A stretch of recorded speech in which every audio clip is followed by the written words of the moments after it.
Hey guys, welcome to Eclipse Education. तो आज से हम लोग स्टार्ट करने जा रहे हैं करंट अफेयर की प्रतियोगिता दर्पण सीरीज। जी हाँ, इससे रिलेटेड मैंने स्ट्रैटेजी डिस्कस किया था कि करंट अफेयर्स आप लोग बेसिकली कहाँ से कवर कर सकते हैं। तो प्रतियोगिता दर्पण सबसे बेस्ट मैगजीन होता है current affair point of view से। ये सभी एग्जाम्स के लिए, जो भी कॉम्पिटिटिव एग्जाम्स हैं, चाहे वो स्टेट पीसीएस हो गया, यूपीएससी हो गया, या फिर आपका वन डे एग्जाम होता है, ये सभी में इससे ही क्वेश्चंस पूछे जाते हैं।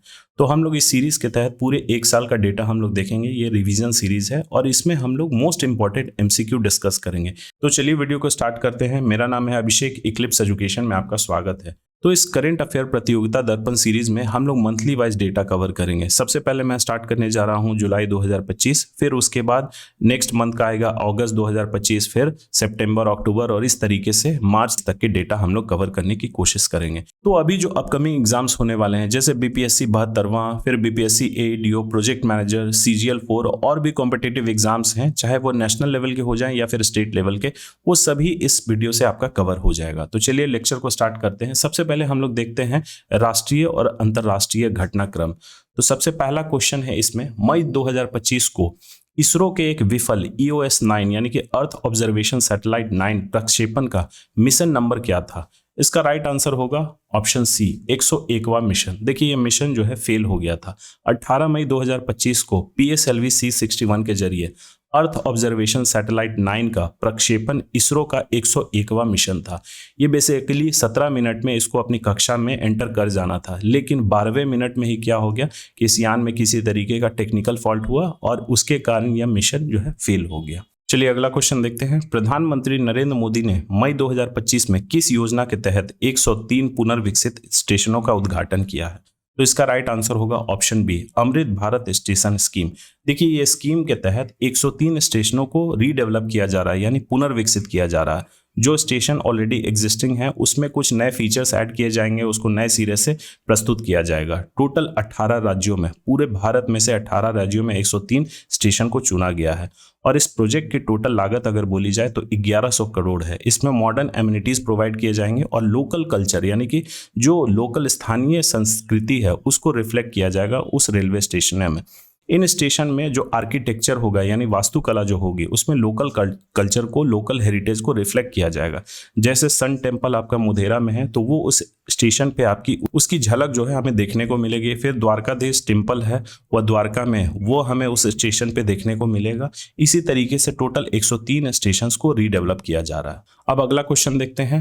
हाल ही में भारतीय नौसेना में शामिल किया गया कौन सा पाल वाला पोत 5वीं शताब्दी की पारंपरिक शैली में सिली हुई पाल के साथ निर्मित है?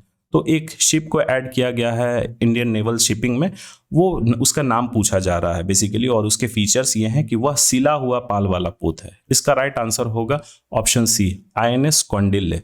तो ये 21 मई 2025 को कारवार में शामिल किया गया INS कौंडिल्य। ये एक सिला हुआ पाल वाला पोत है और इसमें पेंटिंग्स जो है अजंता केव्स में जिस तरीके के पेंटिंग्स है ठीक उसी तरीके का पेंटिंग्स इस शिप में भी हमें देखने को मिलता है। यह केरला के कारीगरों द्वारा बनाया गया है और इसकी विशेषता यह है कि सबसे पहले तो इसमें हमें हेरिटेज के पेंटिंग्स दिखेंगे, वो 5वीं शताब्दी से इंस्पायर होकर उसको बनाया गया है। और इसमें जो रस्सी का इस्तेमाल किया गया है क्वायर रोप का, क्वायर मतलब होता है नारियल के रस्सी, उसका इस्तेमाल किया गया। पूरा नारियल के रस्सी से वो शिप नहीं बनाया गया बल्कि कुछ उसके पार्ट्स हैं जिसमें नारियल के रस्सी का इस्तेमाल किया गया है और नेचुरल रेजिन का। इसका उद्देश्य क्या है कि इस वर्ष जब इसको लॉन्च किया गया है 2025 में, तो ये वर्ष खत्म होते होते यह एक बार महासागरीय यात्रा कंप्लीट कर ले। अगला क्वेश्चन है, हम लोग देखते हैं वर्ष 2025 में वर्ल्ड प्रेस फ्रीडम इंडेक्स, उसमें इंडिया की रैंक क्या है? 180 देशों की सूची जारी की गई है और इंडिया का स्कोर पूछा जा रहा है और साथ में रैंक पूछा जा रहा है। तो इसका राइट आंसर होगा ऑप्शन बी, इंडिया का स्कोर है 151वां और स्कोर इसको जो प्राप्त हुआ है इंडिया को 32.96 स्कोर। देखिए 180 देशों में इंडिया का 32.96 स्कोर के साथ यह 151वें स्थान पे है। 3 मई 2025 को जारी इस सूचकांक में भारत की प्रेस स्वतंत्रता की स्थिति को अति गंभीर बताया गया है। अब अति गंभीर किन देशों को ये मिलता है? जो 40 से कम स्कोर करने वाले जो रहते हैं, जो नेशंस, अगर उन्होंने 40 से कम पॉइंट्स लाए हैं, स्कोर किए हैं, तो उनकी देश में स्थिति जो प्रेस की फ्रीडम है वह अति गंभीर मानी जाती है। ये वर्ल्ड प्रेस फ्रीडम इंडेक्स किसके द्वारा जारी किया जाता है? तो एक इंटरनेशनल एजेंसी है, रिपोर्टर्स विदाउट बॉर्डर्स, उनके द्वारा यह रिपोर्ट जारी किया जाता है हर साल। अगला क्वेश्चन है, देहरादून स्थित राष्ट्रपति आवास, जिसे अब राष्ट्रपति निकेतन नाम दिया गया है, वह किस तारीख को जनता के लिए खुलेगा? तो अभी तक ये देखिए एक प्राइवेट प्रॉपर्टी था, मतलब कि ये सरकार प्रेसिडेंट के लिए ही इस्तेमाल किया जाता था, लेकिन उसको कन्वर्ट कर दिया गया है एक टूरिस्ट प्लेस के रूप में। जैसे हम लोग ताजमहल हो गया या फिर लाल किला हम लोग जाते हैं, उसमें बाकायदा टिकट खरीद के हम लोग एंटर करते हैं, घूमते हैं। उसी तरीके से राष्ट्रपति आवास, जिसे राष्ट्रपति निकेतन बोला जाता है, यह देहरादून में स्थित है। यह किस डेट से ये टूरिस्ट प्लेस बनेगा? तो इसका राइट आंसर है ऑप्शन सी, 24 जून 2025। राष्ट्रपति द्रौपदी मुर्मू ने लास्ट टाइम इसको विजिट किया था 20 जून 2025 को, और उसके बाद यह रेसिडेंस जो है पब्लिक टूर्स के लिए ओपन रहेगा 24 जून 2025 से। इसकी विशेषता कि ये 132 एकड़ का कैंपस है और इसमें एक प्रेसिडेंशियल गार्डन है। अगला क्वेश्चन है, बिहार कैबिनेट ने गया शहर का नाम बदलकर गया जी कर दिया है, इसकी आधिकारिक घोषणा कब की गई है? ये हम सभी को पता है कि गया का नया नाम अब गया जी हो गया है, लेकिन ये किस डेट को इसकी घोषणा की गई थी? एग्जाम में ऐसे क्वेश्चन पूछे जा सकते हैं। तो इसका राइट आंसर होगा ऑप्शन बी, 16 मई 2025 को। देखिए, मुख्यमंत्री नीतीश कुमार के नेतृत्व में 16 मई 2025 को एक बैठक हुई। उस कैबिनेट में धार्मिक और सांस्कृतिक महत्व को देखते हुए गया का नाम बदलकर गया जी करने का निर्णय लिया है। तो ऐसे भी क्वेश्चंस एग्जाम में पूछे जा सकते हैं बिहार के जो भी अपकमिंग एग्जाम्स हैं। अप्रैल 2025 के सर्वोच्च न्यायालय के फैसले के अनुसार भारत में निम्नलिखित में से किसके निर्णय कानूनी रूप से बाध्यकारी नहीं रहेंगे? अभी तक वो थे, लेकिन अब सुप्रीम कोर्ट के फैसला के बाद वो नहीं रहेंगे, लीगली बाउंडेशन नहीं रहेगा उस पर। इसका राइट आंसर है ऑप्शन सी, सरिया कोर्ट और दारुल कजा। देखिए, एक बेंच थी जस्टिस सुधांशु दुलिया और जस्टिस एहसानुद्दीन अमानुल्ला की, इन दोनों की बेंच थी। उन्होंने ये फैसला सुनाया, उन्होंने ये वर्डिक्ट दिया कि शरिया कोर्ट्स या फिर काजीज जो होते हैं, उनका कोई वो लोग जो फरमान सुनाते हैं उसकी कोई किसी तरीके की अब लीगल स्टेटस नहीं रहेगी, और वो लोग जो फतवा जारी करते थे वो भी अब लीगल वो चीज़ नहीं माना जाएगा। तो अगर कोई भी फतवा जारी होता है तो वो उसका कोई लीगल मीनिंग नहीं होगा। अगला क्वेश्चन है, मई 2025 में किस राज्य ने खेलो इंडिया यूथ गेम्स की मेजबानी की है? देखिए, ये क्वेश्चन काफ़ी इंपॉर्टेंट हो जाता है क्योंकि इस बार खेलो इंडिया यूथ गेम्स की मेजबानी बिहार ने की है। मिनिस्ट्री ऑफ यूथ अफेयर्स के अकॉर्डिंग जो कैलेंडर जारी हुआ है इसका खेलो इंडिया का, उसमें बहुत तरीके के जो खेल्स हैं, जो भी खेलो इंडिया में आते हैं, यूथ गेम्स हो गया, यूनिवर्सिटी गेम्स हो गया, या फिर विंटर गेम्स, बीच गेम्स, और भी अलग अलग प्रकार के पैरा गेम्स होते हैं, उन सभी का एक टाइमलाइन डिसाइड हुआ है उस कैलेंडर में। तो ये वर्ष 2025 में खेलो इंडिया यूथ गेम्स की मेजबानी बिहार ने की थी। इसमें आगे क्वेश्चंस में हम लोग डिस्कस करेंगे इसमें कि रैंकिंग क्या रही है, कौन सा स्टेट इसमें टॉप किया है। और winter games Jammu and Kashmir में हुआ है, और बीच गेम्स यानी कि समुद्र के किनारे जो बीच होते हैं वह दीव में हुआ है। खेलो इंडिया बीच गेम्स दीव में संपन्न कराया गया है। अगला क्वेश्चन है, तनाव के बाद अटारी वाघा सीमा पर रिट्रीट सेरेमनी किस तारीख को पुनः शुरू किया गया? तो इंडिया पाकिस्तान के बीच में जो ये टेंशन था, उस समय ये वाघा बॉर्डर पे जो रिट्रीट सेरेमनी होता था उसको कुछ दिन के लिए सस्पेंड कर दिया गया था, पोस्टपोन कर दिया गया था। तो उसको फिर से वापस उसको पुनः स्थापित कर दिया गया है, रिज्यूम कर दिया गया है। तो ये पूछा जा रहा है कि किस डेट को वो फिर से रिज्यूम हुआ है? इसका राइट आंसर होगा ऑप्शन सी, 20 मई 2025 को। जब सीज फायर हुआ ऑपरेशन सिंदूर के बाद, तो ये सेरेमनी जो है अटारी, हुसैनवाला और सादकी बॉर्डर के पे जो संपन्न कराया जाता है वो 20 मई को फिर से स्टार्ट हो गया है। लेकिन इसमें एक कुछ लिमिटेशंस हैं। ये जो ट्रेडिशनल हैंडशेक होता था दोनों देशों के जो रिप्रेजेंटेटिव्स होते थे उनके बीच में, वह कुछ समय के लिए उसको अवॉइड किया जा रहा है। पता नहीं क्या हो जाए उस समय, किसी तरीके का अगर कुछ विवाद हो जाता है तो हो सकता है वहीं पे फैसला हो जाए, तो इसीलिए इसको और सिक्योरिटी पर्पस इसको अवॉइड किया गया है। अगला क्वेश्चन देखते हैं, आरबीआई ने हाल ही में एचसीबीएल कोऑपरेटिव बैंक का लाइसेंस रद्द कर दिया है, तो यह किस शहर में स्थित है? यानी कि एचसीबीएल कोऑपरेटिव बैंक। तो इसका राइट आंसर होगा ऑप्शन सी, लखनऊ। ये लाइसेंस जो है इस बैंक का कैंसिल हुआ है मई 2025 में। क्यों? क्योंकि ये बैंक जो है कैपिटल रिक्वायरमेंट और जो बैंकिंग रेगुलेशन एक्ट 1949 का जो कॉम्प्लायंस होता है कि मतलब उसके गाइडलाइंस के अकॉर्डिंग आपको चलना है, वह रिक्वायरमेंट यह बैंक पूरा नहीं कर पाई थी, तो इसीलिए इसका लाइसेंस जो है कैंसिल कर दिया गया। अब ये बैंक के रूप में काम नहीं कर सकती क्योंकि आरबीआई ने लाइसेंस कैंसिल कर दिया। तो ये देखिए, कुछ रिक्वायरमेंट्स होते हैं जो बैंक को मेंटेन करना होता है, वो आरबीआई के गाइडलाइन के तहत ही काम करती है। कुछ दिन पहले, 1-2 साल पहले एसबीआई पे भी आरबीआई ने फाइन किया था, करोड़ों में उन्होंने फाइन किया था, क्योंकि एसबीआई जो है वह कुछ रिजर्व होता है वो नहीं मेंटेन कर रही थी। आरबीआई वो मैंडेट करती है कि आपका जो भी डिपॉजिट होता है उसमें से सर्टेन परसेंटेज आपको रिजर्व के फॉर्म में रखना होता है, जिसको हम लोग बोलते हैं सीआरआर, अगला क्वेश्चन है, मई 2025 के आम चुनाव में ऑस्ट्रेलिया के प्रधानमंत्री के रूप में किसे पुनः चुना गया है? तो ये देखिए क्वेश्चन इसलिए मैंने रखा है क्योंकि ऑस्ट्रेलिया के संबंध जो है इंडिया के साथ अच्छे हैं, क्वाड नेशंस में वो भी आते हैं, ऑस्ट्रेलिया भी, इसीलिए ये न्यूज़ इंपॉर्टेंट हो जाता है। तो इसका राइट आंसर होगा ऑप्शन सी, एंथनी एल्बनीज। ये पहले भी थे और इस बार भी फिर से यह री इलेक्ट हुआ है। तो एंथनी एल्बनीज की जो पॉलिटिकल पार्टी है उसका नाम है लेबर पार्टी और उसने टोटल सीट्स कितने जीते हैं? 94। तो देखिए कई बार एग्जाम में डायरेक्टली ना पूछ के इनडायरेक्टली भी पूछते हैं कि ऑस्ट्रेलिया के नवनिर्वाचित जो प्रधानमंत्री हैं वो किस पॉलिटिकल पार्टी से बिलोंग करते थे? तो वह लेबर पार्टी से बिलोंग करते थे और उन्होंने ये इलेक्शन फिर से जीता है और सेकंड टर्म के लिए उन्होंने ओथ कब ग्रहण किया, यानी कि शपथ कब ग्रहण किया? तो 13 मई 2025 को। अगला क्वेश्चन है, मई 2025 में भारतीय वायुसेना ने उत्तर प्रदेश के किस एक्सप्रेसवे पर रात्रिकालीन युद्ध अभ्यास किया? तो इसका राइट आंसर होगा ऑप्शन सी, गंगा एक्सप्रेसवे। फिर चलिए अगला क्वेश्चन देखते हैं, यह एक स्कीम से है। केंद्र सरकार के साक्षरता कार्यक्रम यानी कि लिटरेसी एक प्रोग्राम है उल्लास, इसका पूर्ण रूप क्या है?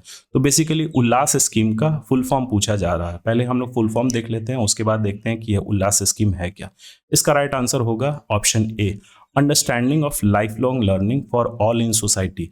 देखिए ये सोसाइटी में सभी के लिए आजीवन सीखने की समझ है। ये केंद्र सरकार द्वारा एक प्रायोजित नव भारत साक्षरता कार्यक्रम है जिसे 2022-27 की अवधि के लिए लागू किया गया है। तो ये 15 वर्ष या फिर उससे अधिक आयु के उन लोगों को लक्षित करता है जो स्कूल कभी नहीं जा सके, तो उनको ये टारगेट करके उनको एजुकेशन देने की कोशिश करता है इस स्कीम के तहत।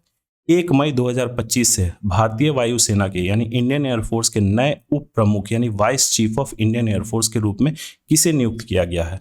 इसका राइट आंसर होगा option C, air marshal Narmadeshwar Tiwari. तो ये वायुसेना के दक्षिण पश्चिमी एयर कमांड के air officer commanding in chief रहे एयर मार्शल नर्मदेश्वर तिवारी ने 1 मई 2025 को वायुसेना के नए उप प्रमुख के रूप में कार्यभार संभाला है। उन्होंने एयर मार्शल एसपी धरकर का स्थान लिया है। अब अगला क्वेश्चन देखते हैं, अप्रैल 2025 में पुनर्गठित राष्ट्रीय सुरक्षा सलाहकार बोर्ड यानी कि नेशनल सिक्योरिटी एडवाइजरी बोर्ड के अध्यक्ष के रूप में किसे नियुक्त किया गया है? तो इसका राइट आंसर होगा ऑप्शन बी, आलोक जोशी जी। पाकिस्तान के साथ देखिए जो तनाव है वो बढ़ रहे हैं, दिन ब दिन बढ़ रहे हैं और बढ़ेगा ही।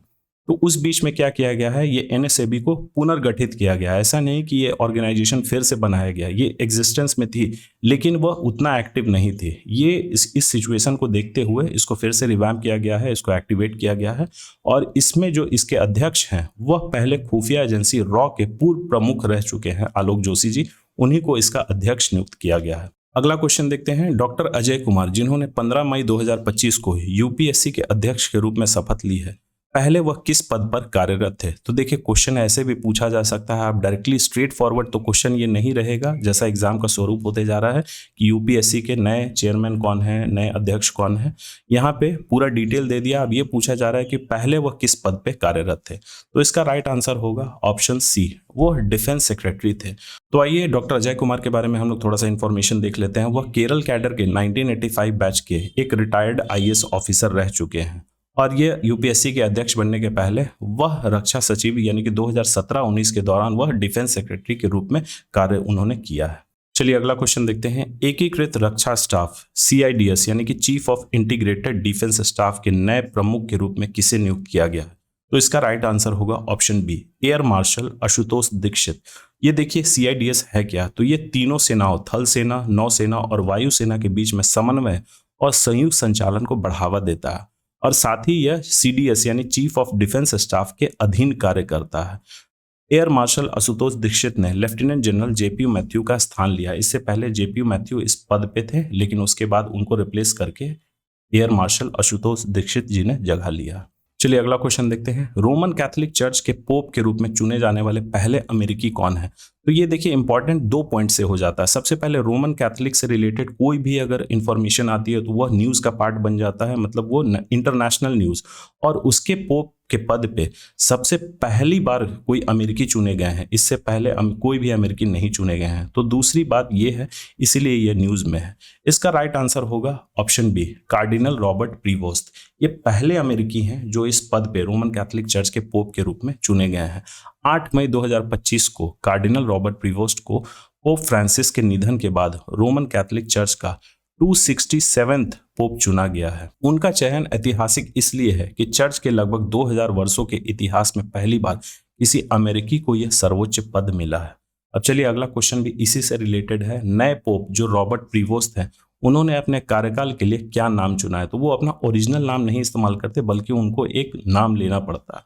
वह नाम यहाँ पूछा जा रहा है, तो इसका राइट आंसर होगा ऑप्शन बी, पोप लियो 14। तो 267th पोप के रूप में चुने जाने वाले रॉबर्ट प्रीवोस्ट ने पोप लियो 14 नाम अपनाया है। नया नाम चुनने की परंपरा चर्च में एक आध्यात्मिक दिशा और मिशन का प्रतीक होता है। 18 मई 2025 को उनकी शपथ ग्रहण कहाँ हुई है? ये पद मतलब उन्होंने ग्रहण कब कहाँ किया है? तो वेटिकन सिटी के सेंट पीटर्स स्क्वायर में। अब चलिए अगला क्वेश्चन है, मई 2025 में पेंशन फंड नियामक और विकास प्राधिकरण यानी कि pension regulatory and development authority के नए अध्यक्ष के रूप में किसे नियुक्त किया गया है? तो यह भी इंपॉर्टेंट हो जाता है। इसका राइट आंसर होगा ऑप्शन बी, एस रमन। ये officer of Indian audit and account service यानी कि भारतीय लेखा परीक्षा और लेखा सेवा के अधिकारी रह चुके हैं। साथ ही ये सिडबी यानी कि small industries development bank of India के पूर्व अध्यक्ष भी रह चुके हैं एस रमन जी। इनको पीएफआरडीए का नया अध्यक्ष नियुक्त किया गया है। पीएफआरडी बेसिकली काम क्या करती है? तो ये नेशनल पेंशन जो स्कीम है, नेशनल पेंशन सिस्टम है, उसको रेगुलेट करती है और निवेशकों की वित्तीय सुरक्षा सुनिश्चित करती है। उन्होंने किसका स्थान लिया है? तो दीपक मोहंती का स्थान उन्होंने लिया है। अगला क्वेश्चन है, सीबीआई निदेशक प्रवीण सूद के कार्यकाल में कितने वर्षों की वृद्धि हुई? तो यहाँ से हमें 2 पॉइंट पता चलता है। एक कि सीबीआई के वर्तमान निदेशक के रूप में कौन है? तो प्रवीण सूद। और उनका कार्यकाल कब तक रहेगा? तो इसका राइट आंसर होगा ऑप्शन बी, 1 साल। तो केंद्र सरकार ने सीबीआई यानी कि केंद्रीय जांच ब्यूरो के निदेशक प्रवीण सूद के कार्यकाल में 1 वर्ष की उनकी वृद्धि की है। अब उनका कार्यकाल 24 मई 2026 तक रहेगा। अब आइए हम लोग देखते हैं अवार्ड्स एंड ऑनर्स। तो इस सीरीज में, करंट अफेयर की सीरीज में मैं सेक्शन वाइज आपको पढ़ाऊंगा। सबसे पहले राष्ट्रीय और अंतर्राष्ट्रीय घटनाक्रम, फिर awards and honours, sports, science and technology. इस तरीके से मैं फ्रैगमेंट्स में करके पढ़ाऊंगा ताकि आपके लिए भी इंफॉर्मेशन ग्रैब करना ज़्यादा ईजी हो जाए। तो अगर सेशन में मजा आ रहा होगा तो लाइक बटन दबा दें और अपने दोस्तों के साथ शेयर करना ना भूलें। सबसे पहला क्वेश्चन देखते हैं अवार्ड्स एंड ऑनर्स में।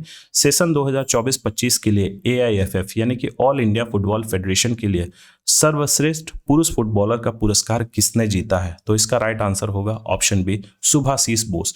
मोहन बगान सुपर जायंट के ये डिफेंडर हैं और भारतीय राष्ट्रीय टीम के खिलाड़ी सुभाशीष बोस ने 2024-25 सत्र के लिए एआईएफएफ सर्वश्रेष्ठ पुरुष फुटबॉलर का पुरस्कार जीता है इन्होंने। अगला क्वेश्चन देखते हैं अवार्ड्स एंड ऑनर्स का। 2025 में किस समाचार पत्र को यूनेस्को गिलर्मो कैनो विश्व प्रेस स्वतंत्रता पुरस्कार से सम्मानित किया गया है? तो इसका राइट आंसर होगा ऑप्शन बी, ला प्रेंसा। ये निकारागुआ का एक न्यूज़पेपर है। 2025 का यूनेस्को गिलर्मो कैनो विश्व प्रेस स्वतंत्रता पुरस्कार निकारागुआ के एक समाचार पत्र ला प्रेंसा को प्रदान किया गया है। यह पुरस्कार बेसिकली प्रेस की स्वतंत्रता की रक्षा और उसे बढ़ावा देने में असाधारण योगदान के लिए दिया जाता है। विशेष कठिन परिस्थितियों में ला प्रेंसा ने सेंसरशिप और दमन के बावजूद सत्य पत्रकारिता जारी रखी, जो साहस और प्रतिबद्धता का उदाहरण है। अगला क्वेश्चन देखते हैं अवार्ड्स एंड ऑनर्स का। किस समाचार संगठन ने 2025 में पत्रकारिता श्रेणी में सर्वाधिक पुलित्जर पुरस्कार, जो 4 अवार्ड हैं, उन्होंने जीता है? तो इसका राइट आंसर होगा option C, the New York Times. तो 2025 के लिए पुलित्जर पुरस्कारों में द न्यूयॉर्क टाइम्स ने पत्रकारिता श्रेणी में सर्वाधिक 4 पुरस्कार प्राप्त किए हैं। पुलित्जर पुरस्कार पत्रकारिता और साहित्य के क्षेत्र में अमेरिका का एक अत्यंत प्रतिष्ठित सम्मान है। 1 से अधिक पुरस्कार जीतना बेसिकली खोजी पत्रकारिता, अंतर्राष्ट्रीय रिपोर्टिंग और जन सेवा पत्रकारिता में उत्कृष्टता का प्रमाण है। अगला क्वेश्चन देखते हैं अवार्ड्स एंड ऑनर्स का। बाढ़ जोखिम प्रबंधन के लिए वर्ष 2025 के लिए स्टॉकहोम वाटर प्राइज से किसे सम्मानित किया गया है? तो ये इंटरनेशनल अवार्ड है, इससे क्वेश्चन हमेशा एग्जाम में रहते हैं। इसका राइट आंसर होगा ऑप्शन ए, प्रोफेसर गुंटल ब्लॉचशेल। तो ये देखिए, ये वियना यूनिवर्सिटी ऑफ टेक्नोलॉजी के प्रसिद्ध जल विज्ञानी हैं। इनको यह अवार्ड से नवाजा गया है। स्टॉकहोम वाटर प्राइज को अक्सर जल का नोबेल पुरस्कार भी कहा जाता है। और यह अवार्ड उन्हें क्यों मिला है? तो उन्होंने बाढ़ जोखिम मॉडलिंग और जल संसाधनों पर जलवायु परिवर्तन के प्रभावों को अध्ययन में महत्वपूर्ण योगदान के लिए सम्मानित किया गया है। अगला क्वेश्चन देखते हैं अवार्ड्स एंड ऑनर से। तो ये काफी रिपीटेड क्वेश्चन है, कई बार एग्जाम में बीपीएससी 71st में और बीपीएससी एएसओ में भी इससे क्वेश्चंस थे। बानो मुस्ताक ने अपने कहानी संग्रह हर्ट लैम्प के लिए 2025 का अंतर्राष्ट्रीय बुकर प्राइज जीता है। यह बुक मूल रूप से किस भाषा में लिखा गया था? तो ओरिजिनली ये लिखा गया था ऑप्शन सी, कन्नड़ लैंग्वेज में, लेकिन इसको ट्रांसलेट किया था दीपा भास्ती ने, इंग्लिश में इसको अनुवादित किया था। तो ये अवार्ड जो है दोनों लोग को मिलता है, एक ओरिजिनल राइटर को और दूसरे ऑथर को, और जो प्राइज मनी होता है ये 50-50% दोनों को बराबर दिया जाता है। ये बेसिकली बानो मुश्ताक जो है इंटरनेशनल बुकर प्राइज जीतने वाली दूसरी भारतीय है। इससे पहले कौन भारतीय थी वो आपको कमेंट करके बताना है कि पहली भारतीय कौन थी जिन्होंने इंटरनेशनल बुकर प्राइज जीता है। अगला क्वेश्चन है, भारतीय एथलीट नीरज चोपड़ा को हाल ही में टेरिटोरियल आर्मी में किस मानद रैंक यानी कि किस ऑनररी रैंक से सम्मानित किया गया है? तो इसका राइट आंसर होगा ऑप्शन बी, लेफ्टिनेंट कर्नल। 2 बार के ओलंपिक पद विजेता भाला फेंक खिलाड़ी नीरज चोपड़ा को 16 अप्रैल 2025 से टेरिटोरियल आर्मी में लेफ्टिनेंट कर्नल की मानद रैंक प्रदान की गई है। यह सम्मान बेसिकली खेलों में उनकी उपलब्धियां और भारत की अंतर्राष्ट्रीय प्रतिष्ठा बढ़ाने में उनके योगदान के लिए दिया गया है। चलिए अगला क्वेश्चन देखते हैं। मई 2025 तक सर्वाधिक बार यानी कि 31 बार एवरेस्ट फतह करने का समग्र विश्व रिकॉर्ड किसके पास है? देखिए इससे रिलेटेड एक अगला क्वेश्चन भी है, लेकिन इस क्वेश्चन को आप समझिएगा। यहाँ पूछा जा रहा है कि सर्वाधिक बार माउंट एवरेस्ट पर वो फतह करने वाले कौन व्यक्ति हैं 31 बार। तो इसका राइट आंसर होगा ऑप्शन सी, कामी रीता शेरपा। यह एक पुरुष है और ये नेपाल के कामी रीता शेरपा 27 मई 2025 तक 31 बार माउंट एवरेस्ट पर इन्होंने चढ़ाई करके वर्ल्ड रिकॉर्ड बनाया। उन्हें एवरेस्ट मैन के रूप में भी जाना जाता है, कई बार ये भी नाम उनके सामने लिखा जाता है, कामी Rita Sherpa the Everest man, और कई बार उन्होंने अपना ही रिकॉर्ड तोड़ा है। अब अगला क्वेश्चन इसी से रिलेटेड है लेकिन ये डिफरेंट है। एक महिला द्वारा सर्वाधिक बार यानी 10 बार एवरेस्ट फतह करने का रिकॉर्ड किसके नाम है? तो पिछला क्वेश्चन था किसी व्यक्ति के द्वारा सबसे ज्यादा माउंट एवरेस्ट पे फतह करने वाले कौन है, और यहाँ पूछा जा रहा है कि सबसे ज्यादा किसी महिला द्वारा यह रिकॉर्ड किसके द्वारा मेंटेन किया गया है। तो इसका राइट आंसर होगा ऑप्शन बी, लाका शेरपा। तो ये एक महिला हैं और ये सर्वाधिक 10 बार माउंट एवरेस्ट पर चढ़ाई करने का विश्व रिकॉर्ड इनके नाम है। अब अगला क्वेश्चन देखते हैं। मई 2025 में इनका निधन हुआ है डॉक्टर गिरिजा व्यास का। यह किस राष्ट्रीय संस्था की अध्यक्ष रही हैं? तो कई बार निधन से भी क्वेश्चंस रहते हैं। इसका राइट आंसर होगा ऑप्शन बी, ये नेशनल कमीशन फॉर वुमेन की अध्यक्ष रह चुकी हैं। ये डॉक्टर गिरिजा व्यास एक वरिष्ठ कांग्रेस नेता थी, पूर्व केंद्रीय मंत्री और 4 बार लोकसभा सांसद भी रही हैं। वे राष्ट्रीय महिला आयोग की अध्यक्ष रही हैं जो भारत में महिलाओं के अधिकारों की रक्षा और संवर्धन के लिए काम करता है। चलिए अगला क्वेश्चन देखते हैं। हाल ही में जिनका निधन हुआ है, किस भारतीय वैज्ञानिक ने भारत के पहले परमाणु रिएक्टर अप्सरा के निर्माण में महत्वपूर्ण भूमिका निभाई थी? ये भी निधन से ही सवाल है। इसका राइट आंसर होगा ऑप्शन बी, एम.आर. श्रीनिवासन। तो एम.आर. श्रीनिवासन जी भारत के प्रमुख परमाणु वैज्ञानिकों में से एक थे और उन्होंने भारत के पहले परमाणु अनुसंधान रिएक्टर अप्सरा के निर्माण में महत्वपूर्ण भूमिका निभाई थी। यह रिएक्टर जो है अप्सरा 1956 में चालू किया गया था और यह रिएक्टर जो है भारत के ऐतिहासिक उपलब्धि में से एक है। तो चलिए यहाँ कंप्लीट हो गया हमारा अवार्ड्स एंड ऑनर से। अब हम लोग देखते हैं स्पोर्ट्स से रिलेटेड जुलाई मंथ के क्या करंट अफेयर्स रहे हैं। तो सबसे पहला क्वेश्चन है स्पोर्ट्स से।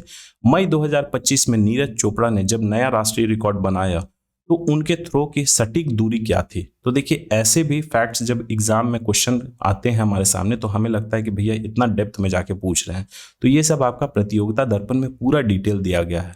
तो उससे जब आप लोग उस पीडीएफ को पढ़िएगा तो ये सारा इन्फॉर्मेशन आपको प्राप्त हो जाएगा, और क्या पढ़ने का तरीका है वो पूरा स्ट्रैटेजी मैंने लास्ट वीडियो में डिस्कस किया है। तो उनका सटीक दूरी क्या था? Option B 90.23 metre. 16 मई 2025 को दोहा डायमंड लीग के दौरान पहली बार 90 मीटर का बाधा उन्होंने पार किया था। उन्होंने 90.23 मीटर के थ्रो के साथ एक नया राष्ट्रीय रिकॉर्ड स्थापित किया। हालांकि इस कंपटीशन में वे दूसरे स्थान पर रहे थे। पहले स्थान पे कौन थे? जर्मनी के जूलियन बेवर, जिन्होंने 91.06 मीटर के थ्रो के साथ पहले स्थान पर वो बने रहे, लेकिन इन्होंने एक राष्ट्रीय रिकॉर्ड तो कायम कर दिया। अगला क्वेश्चन है एफसी गोवा ने किसे हराकर 2025 कलिंग सुपर कप अपने नाम जीता है? तो इसका राइट आंसर होगा option C, Jamshedpur FC. Kalinga super cup के 5वें संस्करण का आयोजन एआईएफएफ द्वारा 20 अप्रैल से 3 मई 2025 तक भुवनेश्वर में किया गया था। फाइनल में एफसी गोवा ने जमशेदपुर एफसी को 3-0 से हराकर अपना दूसरा सुपर कप खिताब जीता है।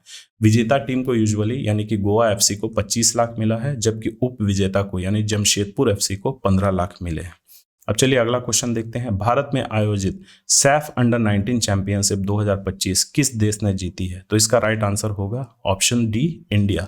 जो भी स्पोर्ट्स इवेंट्स होते हैं अगर उसमें इंडिया अगर जीतती है तो वह करंट अफेयर्स का पार्ट बन जाता है।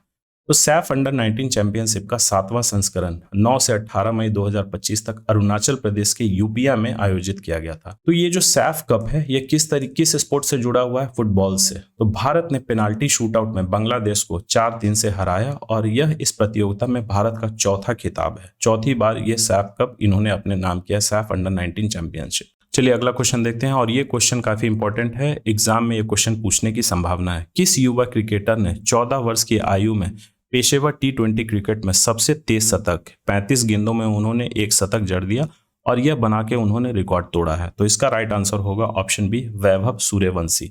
ये बिहार के समस्तीपुर के रहने वाले वैभव सूर्यवंशी हैं और 28 अप्रैल को जयपुर के खिलाफ राजस्थान रॉयल्स से वो खेल रहे थे। उनके लिए IPL मैच के दौरान यह इतिहास उन्होंने रच दिया। उन्होंने महज 35 गेंदों में शतक जड़ दिया। 14 साल की उम्र में वह T20 क्रिकेट में शतक बनाने वाले सबसे कम उम्र के खिलाड़ी बन गए हैं।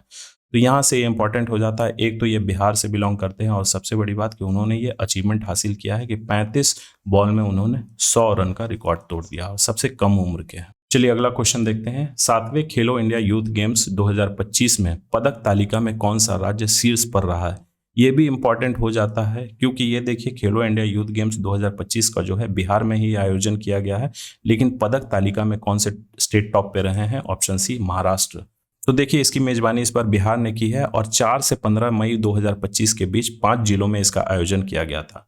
महाराष्ट्र टोटल 158 पदकों, जिसमें 58 स्वर्ण पदक है, 47 रजत पदक और 53 कांस्य पदक के साथ लगातार तीसरी बार ये ओवरऑल चैंपियन बनकर उभरा। हरियाणा 117 पदक के साथ दूसरे स्थान पे और राजस्थान 60 पदक के साथ तीसरे स्थान पे। बिहार का पोजीशन वो टॉप 10 में भी नहीं है। चलिए अगला क्वेश्चन देखते हैं। यह भी खेलो इंडिया यूथ गेम्स से ही है। बिहार में आयोजित खेलो इंडिया यूथ गेम्स 2025 का शुभंकर क्या था, यानी कि मैस्कट उस गेम्स का क्या था? तो जिस भी स्टेट में होता है, चाहे वो ओलंपिक रहे गेम या फिर आपका खेलो इंडिया कोई भी गेम रहे, तो उसके लिए हमेशा एक मैस्कट जारी किया जाता है। मैस्कट एक फिक्शनल कैरेक्टर होता है जो रियलिटी में एग्जिस्ट नहीं करता, उसको कल्चर से रिलेट करके देखा जाता है। तो इस बार का मैस्कट रहा है आपका ऑप्शन सी, गज सिम्हा, यानी कि शौर्य। तो ये हाथी और शेर का एक अनूठा पौराणिक मिश्रण है। तो ये जो एनिमल है ये हाथी और शेर दोनों का उसको आपको झलक देखने को मिलेगी। लेकिन इसके जो लोगो इस्तेमाल किए गए थे खेलो इंडिया यूथ गेम्स जो बिहार में हुआ था, उसके लोगो में बोधि वृक्ष और मधुबनी कला सहित बिहार के और भी विरासत हैं वो सब शामिल थे। लेकिन अगर मैस्कट की बात की जाए यानी कि शुभंकर की, तो वह गज सिम्हा था। शौर्य भी कई बार आपको लिखा हुआ मिलेगा।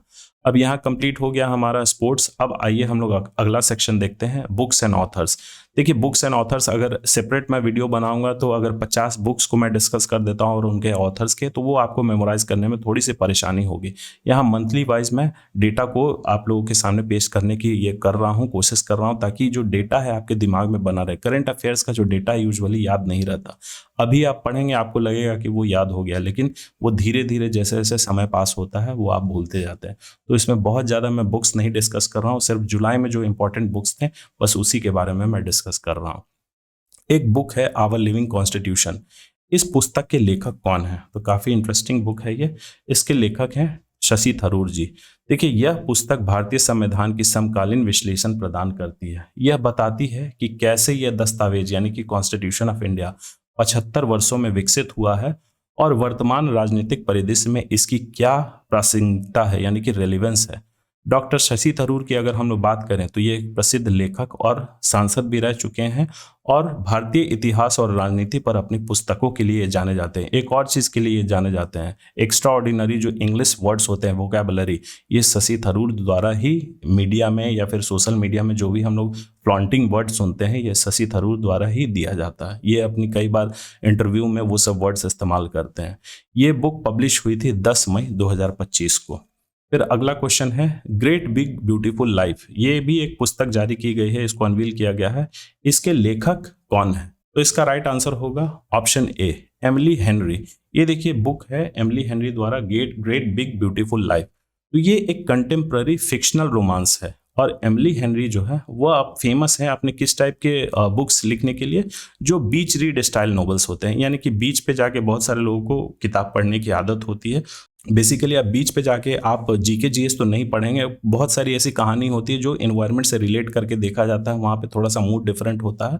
तो ये ऐसा ही फिक्शनल और रोमांस उस उनके बुक्स में कंटेंट रहते हैं, और ये नॉवेल्स जो होते हैं बेसिकली कम्प्लेक्स ह्यूमन रिलेशनशिप और पर्सनल ग्रोथ पे इनका ज़्यादा थीम रहता है इनके बुक्स में, नॉवेल्स में। और ये पब्लिश कब किया गया था, तो 22 अप्रैल 2025 को। फिर आइए अगला क्वेश्चन देखते हैं, आवर इनफाइनाइट फेट्स इस पुस्तक के लेखक कौन है? तो इसका राइट आंसर होगा ऑप्शन सी, लॉरा स्टीवन। तो ये देखिए एक तरीके का बुक जो है यंग एडल्ट फैंटेसी नॉवेल है, और यह किस थीम पे ये रिवॉल्व करता है बुक, तो बेसिकली इसमें मैजिक है, टैरो है और सोलमेट है। इसमें ये लिखा गया है ये बुक में बेसिकली कि एक गर्ल है जो बाद में उसको पता चलता है कि वह नेचुरल नहीं है बल्कि एक सुपर नेचुरल लेगेसी को वो फॉलो कर रही है। सुपर नेचुरल यानी कि भूत प्रेत डायन चुड़ैल यही सब जो होता है, उस लेगेसी को वो फॉलो कर रही है। उसका जन्म ही इस चीज़ के लिए हुआ है। ये बुक पब्लिश कब हुई थी? 27 फरवरी 2025 को। ये देखिए बुक की इमेज है। फिर अगला क्वेश्चन देखते हैं, ये काफी इंपॉर्टेंट हो जाता है और ये एग्जाम का पार्ट बन सकता है। किस वरिष्ठ राजनीतिज्ञ और पूर्व राज्यपाल ने इन परस्यूट ऑफ डेमोक्रेसी पुस्तक लिखी है? तो ये इनकी बायोग्राफी है, ऑटोबायोग्राफी। यह बुक उन्होंने खुद अपने आप पे ही लिखी है, इन परस्यूट ऑफ डेमोक्रेसी। तो इसका राइट आंसर होगा ऑप्शन बी, नजमा हेपतुल्ला। तो ये बुक जो है in pursuit of democracy doctor Najma Heptulla का संस्मरण और राजनीतिक टिप्पणी है। इसमें भारतीय राजनीति की उनकी लंबी यात्रा, राज्यसभा में उनके अनुभव और लोकतांत्रिक संस्थाओं को मजबूत करने पर उनके विचारों का विवरण है। ये बुक किनके द्वारा अनवील किया गया था, मतलब लॉन्च किया गया था, तो vice president of India Jagdeep Dhankhar ji के द्वारा 2024 में। डॉक्टर हेपतुल्ला का अगर हम लोग बात करें पॉलिटिकल करियर के बारे में, तो वह राज्यसभा की डिप्टी चेयरमैन रह चुकी हैं 2 कार्यकाल के लिए, 1985 से लेकर 86 तक, और फिर 1988 से लेकर 2004 तक। ये लगभग 16 साल के लिए वह डिप्टी चेयरमैन राज्यसभा रह चुकी हैं, और साथ ही वह मणिपुर की गवर्नर भी रह चुकी हैं। तो इसीलिए ये काफ़ी इंपॉर्टेंट हो जाता है क्योंकि यह एक बहुत ही इंपॉर्टेंट पर्सनालिटी थी। अब चलिए हम लोग देखते हैं अगला टॉपिक, साइंस एंड टेक्नोलॉजी, जो कैंडिडेट्स को, स्टूडेंट्स को सबसे ज़्यादा इसी से ही परेशानी रहती है। तो इसमें फैक्ट्स जो है थोड़ा सा ज़्यादा मैं डिस्कस करूंगा। तो चलिए साइंस एंड टेक्नोलॉजी का सबसे पहला क्वेश्चन देखते हैं, ब्रह्मोस मिसाइल की अधिकतम गति और विस्तारित रेंज क्या है? तो देखिए क्वेश्चन यहाँ पे तो मैंने स्ट्रेट फॉरवर्ड पूछा है, लेकिन यहाँ फैक्ट्स मैं आपको अच्छे तरीके से बताऊंगा, ताकि हो सकता है कि इसको स्टेटमेंट में करके पूछा जाए कि ब्रह्मोस मिसाइल के बारे में निम्नलिखित कथनों पर विचार कीजिए। उसका गति बताया रहेगा, फिर रेंज बताया रहेगा, फिर किस संस्था द्वारा इसको डेवलप किया गया है। ये सब चीज़ भी पूछता है कि इन तीनों स्टेटमेंट में से कौन सा स्टेटमेंट इसके बारे में सही है। तो यहाँ पे पहले हम लोग इसका आंसर देख लेते हैं, फिर डिटेल्स पे हम लोग आएंगे। तो इसकी मैक्सिमम स्पीड और इसकी एक्सटेंडेड रेंज क्या है? ऑप्शन बी, मैक 2.8 से 3.0 तक इसकी स्पीड है, और इसकी जो रेंज है, मारक क्षमता, वो 450 किलोमीटर तक है। अब आइए ब्रह्मोस के बारे में थोड़ा सा हम लोग डिटेल्स देख लेते हैं, पॉइंट्स देख लेते हैं। तो ये ब्रह्मोस मिसाइल जो है ये दुनिया का फास्टेस्ट सुपरसोनिक क्रूज मिसाइल है, जिसका स्पीड मैक 2.8 से 3.0 है, जो कि साउंड के स्पीड से लगभग 3 गुना ज़्यादा है। आप इमेजिन कर सकते हैं इसकी स्पीड क्या होगी।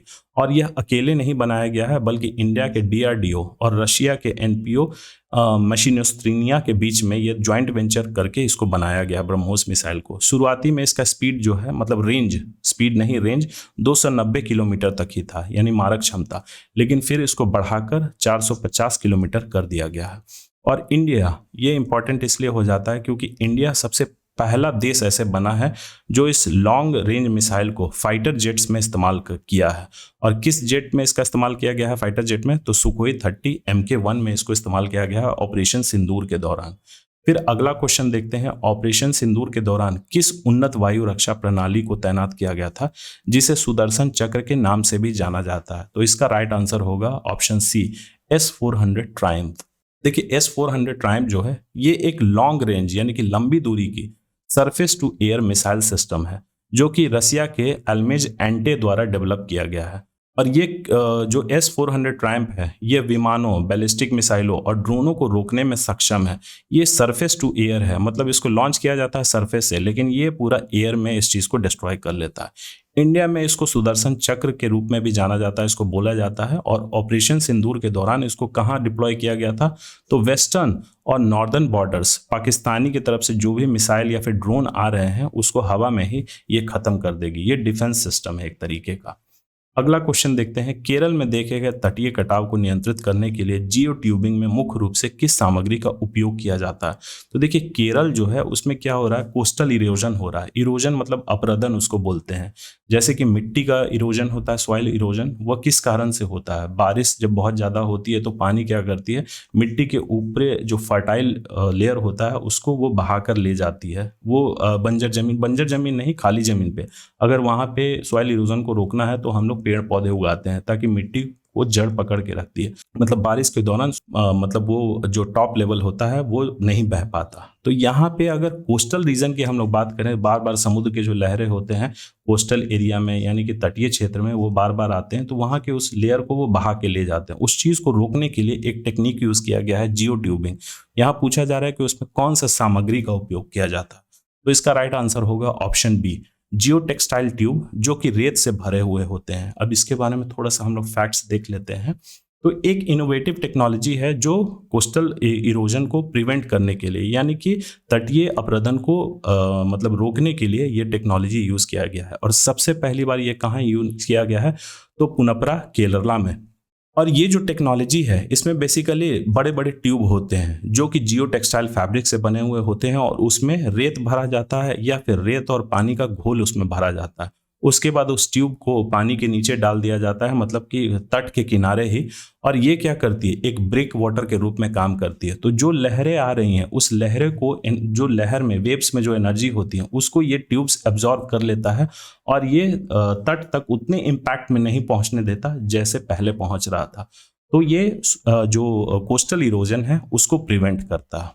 अब आइए अगला क्वेश्चन देखते हैं साइंस एंड टेक्नोलॉजी का। राष्ट्रीय प्रौद्योगिकी दिवस 2025 के लिए थीम यंत्र, उसका फुल फॉर्म पूछा जा रहा है। तो इसका राइट आंसर होगा option B, Yugantar for advancing new technology research and acceleration. अब इसके बारे में थोड़ा सा हम लोग फैक्ट्स देख लेते हैं कि नेशनल टेक्नोलॉजी डे कब मनाया जाता है हर साल। तो ये हर साल भारत में 11 मई को सेलिब्रेट किया जाता है।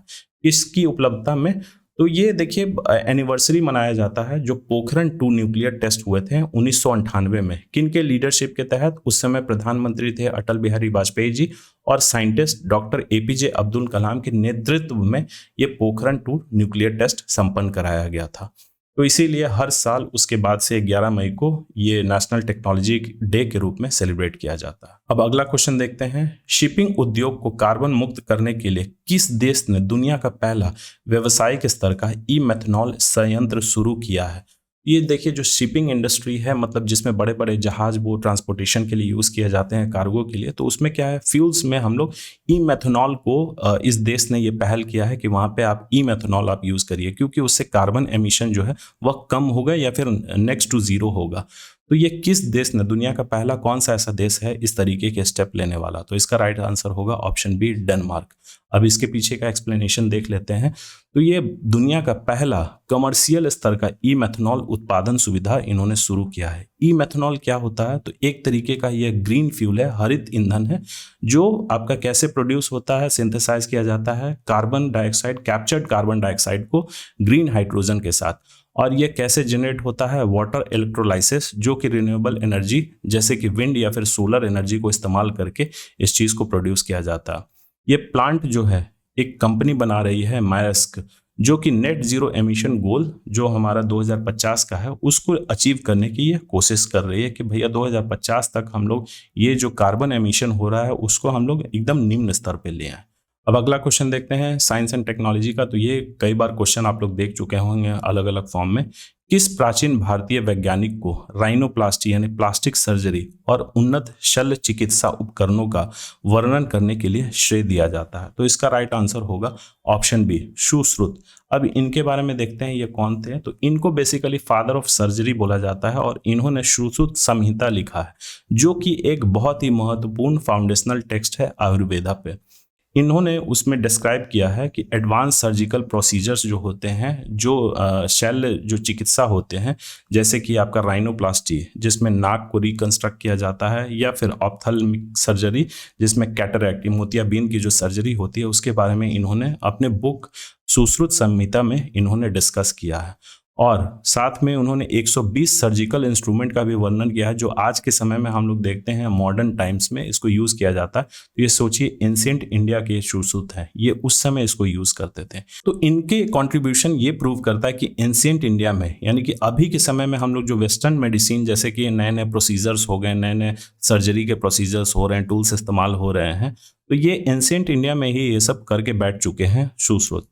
अब चलिए अगला क्वेश्चन देखते हैं। भारत ने इंडिया सेमीकंडक्टर मिशन को बढ़ावा देने के लिए अपने नए 3 नैनोमीटर चिप डिजाइन केंद्र कहाँ स्थापित किए हैं? तो इंडिया का एक मिशन है, इंडिया सेमीकंडक्टर मिशन। इस चीज को बढ़ावा देने के लिए इंडिया ने अपना नया एक 3 नैनोमीटर चिप डिजाइन सेंटर स्थापित किया है। यहाँ पूछा जा रहा है कि वह किस जगह स्थापित किया गया है, तो इसका राइट आंसर होगा ऑप्शन ए, नोएडा और बेंगलुरु में। अब आइए इससे रिलेटेड हम लोग फैक्ट्स देख लेते हैं। तो इंडिया सेमीकंडक्टर मिशन के तहत इंडियन गवर्नमेंट ने ये 3 नैनोमीटर चिप डिजाइन सेंटर है, ये नोएडा और बेंगलोर को 14 मई 2025 को इनॉग्रेट किया है। और यह जो कोलैबोरेशन है, ये प्रोजेक्ट, ये बड़े बड़े इंडस्ट्री जाइंट्स जैसे कि रेनेसां इलेक्ट्रॉनिक्स के जरिए किया गया है। 3 नैनोमीटर टेक्नोलॉजी बेसिकली क्या है?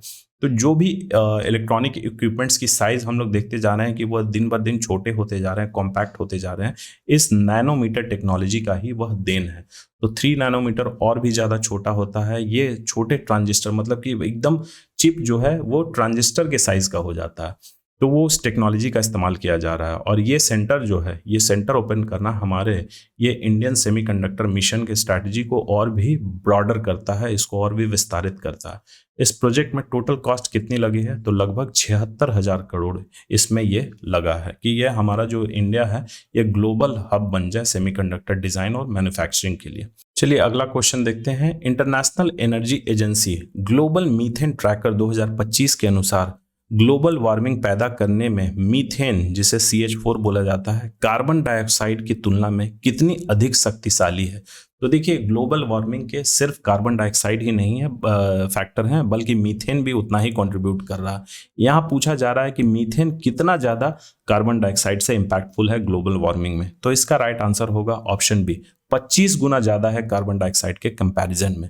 अब यहाँ हम लोग देखते हैं इसके बारे में थोड़ा सा फैक्ट। तो इंटरनेशनल एनर्जी एजेंसी की रिपोर्ट के अनुसार मीथेन जो है लगभग 25 गुना ज़्यादा कारगर है कार्बन डाइऑक्साइड से, जो कि हीट को ट्रैप करके रखता है लगभग 100 सालों के लिए।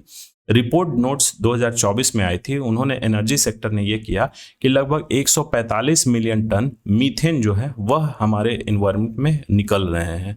मीथेन लीक किस किस माध्यम से हो रहा है? जैसे ऑयल हो गया, गैस हो गया, और कोयला के जो नियंत्रण होते हैं, ऑपरेशंस होते हैं, इन सब के पीछे सबसे बड़ा रीजन है मीथेन लीक का। अब चलिए अगला क्वेश्चन देखते हैं। भारत सरकार ने आयुर्वेद दिवस के वार्षिक उत्सव की घोषणा किस दिन की है? तो देखिए, पहले आयुर्वेद दिवस मनाया जाता था, ये यूजुअली धनतेरस के दिन मनाया जाता था। धनतेरस जो है वो हो सकता है इस बार आपका नवंबर में पड़ रहा हो इस डेट को, वो हो सकता है अगले साल किसी और डेट को पड़े। तो यहाँ हम लोग सिर्फ अभी तक आयुर्वेद दिवस को धनतेरस के ही दिन मनाते थे, लेकिन इस साल 2025 से भारत सरकार ने इसके लिए एक डेट डिसाइड कर दिया कि हर साल सितंबर 23 को आयुर्वेद दिवस के रूप में सेलिब्रेट किया जाएगा। तो ये डिसीजन क्यों लिया गया है सरकार द्वारा? तो ये आयुर्वेद को प्रोमोट कर रही है, इसके लिए वैश्विक रूप से जागरूकता उत्पन्न कर रही है, क्योंकि ये एक तरीके का ट्रेडिशनल और होलिस्टिक सिस्टम ऑफ मेडिसिन है। तो आयुर्वेद, जिसका बेसिकली अर्थ होता है, शाब्दिक अर्थ जीवन का विज्ञान, ये लगभग 5000 साल पहले ही भारत में उत्पन्न हुआ था। और यह दिन इसलिए चुना गया है क्योंकि हिंदू पौराणिक कथाओं में उपचार और चिकित्सा से जुड़े देवता भगवान धन्वंतरी की जयंती से भी यह जुड़ा हुआ है। तो चलिए, यहाँ कंप्लीट हो गया हमारा जुलाई मंथ का प्रतियोगिता दर्पण से मोस्ट इंपॉर्टेंट क्वेश्चंस। अब बहुत ही जल्दी मैं अगले वीडियो को लाता हूँ जिसमें हम लोग अगस्त मंथ के प्रतियोगिता दर्पण के मोस्ट इंपॉर्टेंट MCQ डिस्कस करूंगा फैक्ट के साथ। So thank you for watching. Please subscribe, share और लाइक करना ना भूलें।